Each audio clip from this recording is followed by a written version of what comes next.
Hello everyone! Welcome to Professor Simons' English class online digital fun times for beginners. Today we talk about new historicism. But first, a quick tour around my house. That's a cat I like. This is a cat I don't like. This is my DVD copy of Mission Impossible Ghost Protocol between two houseplants. This is a cello I'm bad at playing. This is a dog I'm mostly indifferent about. This is a stack of books, many of which I've read before, proving I'm qualified to teach you. This is a box of Cocoa Puffs because the store ran out of frosted mini wheats. This is a box of 24 chocolate chip cookies which will be gone by the end of the day. This is your English teacher quarantining himself because germs are out there. Also, since I'm not teaching, I'm not putting on normal pants. So let's talk about new historicism. I'll finish the cookie, then we'll come back. Let's talk about new historicism.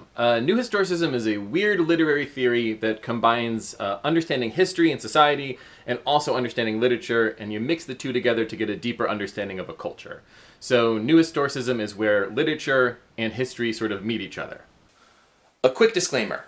I'm a very smart man, but I know nothing of history. My knowledge of history pretty much extends to 1992.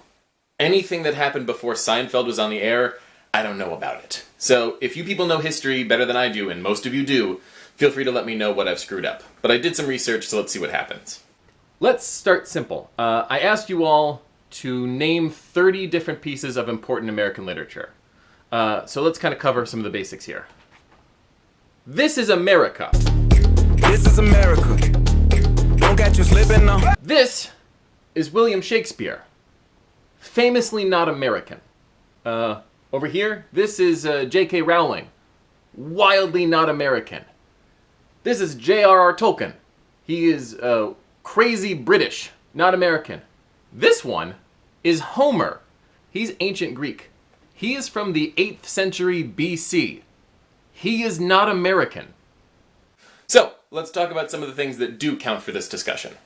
I've split America into a bunch of different sections where we can talk about literature, and the first one is pre-revolutionary history. So this is colonialization, this is the indigenous people, and when you think of this era of American history, you probably think of a few things right off the bat. First and foremost, the smell. It had to smell. Why don't they teach you in history class that it smelled bad? It had to smell bad, right? When you think of the literature of this era, the main thing you have to think about is religion. In everything they did, it was basically religious. Indigenous tribes, the oral art of storytelling, a lot of their stories being creation myths or trying to answer some of the questions around them. And then the Europeans arrived. I had to cut for a second because the cat's screaming. I want you to know I hate this cat. Then the Europeans came, and they also brought their religion with them in everything they wrote and everything they did. Specifically, Puritanism and Calvinism. Calvinism basically boils down to this, and I'm going to just sort of give you the cliff notes. God hates you, you're a sinner, you're a horrible person, he's chosen about 5 people to go to heaven with him, and the rest of us, we just have to be obedient, even though we're definitely going to burn. Really, really harsh stuff. 2 of the more famous Calvinist sermons would be, Sinners in the hands of an angry God, and the day of doom. So that should tell you just about everything you need to know about this part of American history. But along with all the Calvinist stuff, there were some pretty cool things. One of them is John Smith. You may know him from Pocahontas, though I assume that's not accurate in any single way. He wrote a description of New England. Spoiler alert, it's a book that describes New England. And this is also when we have, 100 years later, Ben Franklin writing many, many years of the Poor Richard Almanac. Very famous. This is also when one of my favorite American authors shows up, Anne Bradstreet. She is in the early days of colonialism. She's widely considered the first ever American poet. She was writing in the 1600s, and in this era that's all about religion, she was just writing about her life, her relationship with her husband, and she actually seemed to love her husband, which is refreshing. And check it out. Look it up. Really, really cool author that nobody seems to know about. She also had some hand in the founding of Harvard. I didn't do that much research. So the one thing you should know about this era before the Revolutionary War is it's all about religion, it's all about Calvinism, Puritanism, life, how difficult life is, sort of trying to answer the big mysteries, but almost no fiction. No one is writing short stories at this part in history. It's kind of strange, but it's true. Next came the Revolutionary War, and this is where politics really gets infused into American literature. This is where you get Common Sense by Thomas Paine. A lot of you mentioned that in your list of 30. By the way, Common Sense by Thomas Paine is considered still the best-selling American text. And I got that from Wikipedia, so it's probably true. I don't know. This is also where you get things like the Constitution, the Bill of Rights, the Federalist Papers. This is where you get the early foundational documents of American history, including, during the War of 1812, the Star-Spangled Banner, our national anthem. Side note, do we love our national anthem? I'm kind of lukewarm on it. It's fine, but it's kind of like boring. Listen to the Canadian national anthem. That's a national anthem. Brazil's got a cool national anthem. I'm just saying we could change it. I'm guessing none of you have it on your Spotify playlist right now.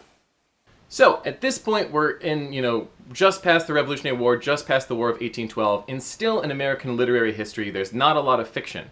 There's basically no short stories. We've basically just been writing about politics, philosophy, life, and religion.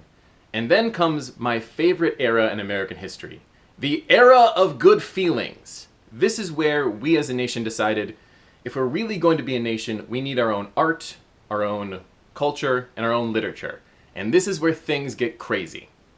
Era Good Feelings is where American literature explodes. We've got Nathaniel Hawthorne. He's writing things like The Birthmark, which we read, and The Scarlet Letter, which you probably read in high school. Moby Dick by Herman Melville. You've got things like Washington Irving, one of the earliest American short story authors, wrote Rip Van Winkle and Legend of Sleepy Hollow. We've got Henry David Thoreau, Ralph Waldo Emerson writing about the nature of the world right then. You've got Edgar Allan Poe. Everyone knows Edgar Allan Poe. He's writing at this time. Later on, right after the war, we've got Mark Twain. He's a big name, obviously. We've got people like Walt Whitman. Emily Dickinson's on the later end of this. I looked it up. We've got James Fenimore Cooper. We've got Harriet Beecher Stowe and Uncle Tom's Cabin. Basically, everything you studied in school fits in this list. You've got Walt Whitman. You've got Mark Twain. You've got Shakespeare. You've got Edgar Allan Poe. All the big names.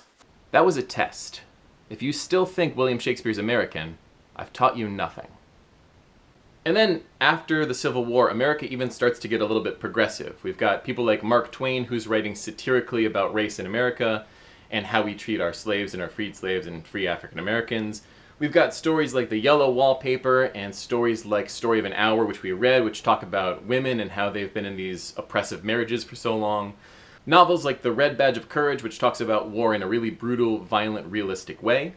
We've got Upton Sinclair's The Jungle, which talks about how we're mistreating immigrants, specifically in the industrialized meatpacking industry. So all these really progressive voices. Then, the 1920s, and we all just started drinking and reading The Great Gatsby. And then the 1930s and the Great Depression hit, and we all just got really poor and read Grapes of Wrath and Of Mice and Men. And then, starting in the 1940s, right before and continuing throughout World War II, America starts to get progressive all over again. We've been a country now for 200 years, and writers are starting to explore how we haven't really solved that many problems, and we still have huge issues. So you've got novels like Catcher in the Rye, plays like Death of a Salesman that talk about the disillusion and the lies that are included in the American dream. You've got speeches in the 60s by Martin Luther King and the Civil Rights Movement, which talks about how the American dream has not really applied to everyone, not even close. You've got things like To Kill a Mockingbird, and Flannery O'Connor are one of my favorite writers, talking about the ugliness of parts of America that have never really experienced the American dream. A really cool time in American literature. Then in the 1970s, things get a little bit weird and experimental. Donald Barthelme, who's my favorite writer, starts experimenting with short stories, what they can do. You've got writers like Kurt Vonnegut who play around with the form. A really cool time. I think I end every section by saying a really cool time. By the way, almost everyone in class had on your list of 30 American pieces of important literature. By the way, one thing I noticed on just about all of your lists of 30 important American pieces of literature, basically everyone had something by Stephen King. And it got me thinking that he might be the most important American author of all time. It seems weird to say that because we don't study him in schools, but it's because he's still going. He's been writing since 1975. That's basically 50 years. And I think pretty much everyone could name at least one thing that came from one of his stories or novels, either a movie or the actual story itself.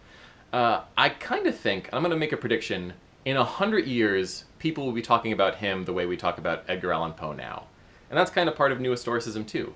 Comparing authors from different eras and looking at the trends. I think he's kind of that type of author. Then, in 1986, something crazy important happens in the world of American literature. I Am Born. And that takes us pretty close to today. Obviously, it's been 30 years since I've been born, so there's been a ton of important things that are written, but they're so recent it's hard to know which ones are culturally and socially the most important ones that we'll be talking about in 100 years. There have been novels like Beloved by Toni Morrison, which won the Pulitzer Prize, The Adventures of Cavalier and Clay, which won the Pulitzer Prize, The Road by Cormac McCarthy. So those are three hugely important American works. But you've got a lot of things right now that are being written that are kind of brilliant. We've got George Saunders, who wrote Escape from Spiderhead. He's one of my favorite writers. And there's so many more that hopefully you'll find throughout this class in different essays. So that's basically New Historicism. It's the combination of where history and literature sort of meet and what we can learn about each from the other. So with New Historicism, this is how you can figure out why a story like The Birthmark and Birthmark can treat women completely differently. Because there's 150 years of history and social changes that happen between those two texts. And New Historicism is also how you can learn the era that fits a story like Everything That Rises Must Converge, which you read for today. Where does it fit in the culture? Where does it fit in society? And what can we learn about history from that text alone? So hopefully you learned a little something there. Thanks for watching. If there's one important thing, though, I can leave you with, it's this. William Shakespeare was not American. It's crazy. Like 19 of you, I believe, put a Shakespeare play on the list. He's very much not American. Good? Cool. Thanks.